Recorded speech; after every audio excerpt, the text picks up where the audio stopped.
മത്തായി എഴുതിയ സുവിശേഷം 14-ാം അധ്യായം അതിൻ്റെ 30-ാമത്തെ വാക്യം പറയുന്നു, എന്നാൽ അവൻ കാറ്റ് കണ്ട് പേടിച്ച് മുങ്ങിത്തുടങ്ങിയാൽ കർത്താവേ എന്നെ രക്ഷിക്കണമേ എന്ന് നിലവിളിച്ചു. യേശു ഉടനെ കൈനീട്ടി അവനെ പിടിച്ചു.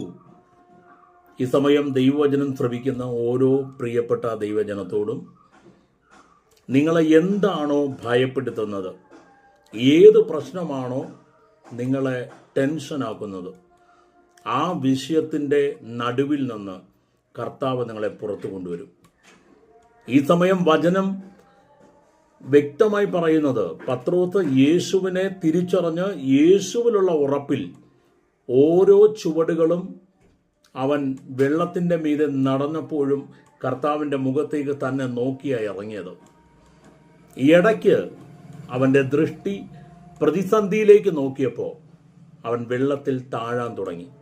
പലപ്പോഴും നമ്മുടെ ജീവിതത്തിൽ സാഹചര്യങ്ങൾ പ്രതികൂലമായി നിൽക്കുമ്പോഴും നമ്മളെ വല്ലാതെ ടെൻഷൻ നമ്മളെ നേരിടുമ്പോഴും ആ ദൈവത്തിലുള്ള ഉറപ്പ് നമുക്കുണ്ടാകട്ടെ.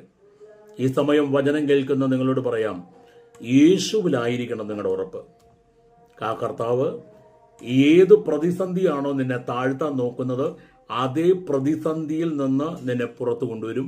കർത്താവിനോട് കൂടെ ചേർത്ത് നിർത്തും. ഈ സമയം ധൈര്യപ്പെടാം. യേശുവിലുള്ള ഉറപ്പ് നിങ്ങൾ വർദ്ധിക്കട്ടെ. പ്രാർത്ഥനയിൽ ഉച്ചരിക്കുക, യേശുവിൽ ഉറപ്പോടതായിരിക്കാം. God bless you.